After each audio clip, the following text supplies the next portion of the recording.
Se você não conseguir dormir por causa de barulho de vizinhos, preste atenção. Nem todo som vem de onde parece.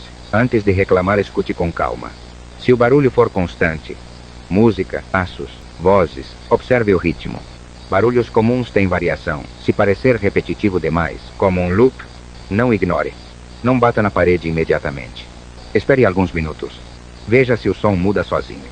Se você mora em andar alto e o barulho parecer vir de cima, confirme mentalmente. Se ouvir alguém arrastando móveis tarde demais, ou andando em um padrão exato, marque o tempo. Evite sair do quarto para verificar no escuro. Corredores à noite distorcem direção de som. Se de repente o barulho parar quando você prestar atenção, fique em silêncio também. E se ele voltar exatamente do mesmo ponto, no mesmo volume, como se nada tivesse acontecido, não interfira. Porque nem todo vizinho mora ao lado. Alguns só precisam que você escute.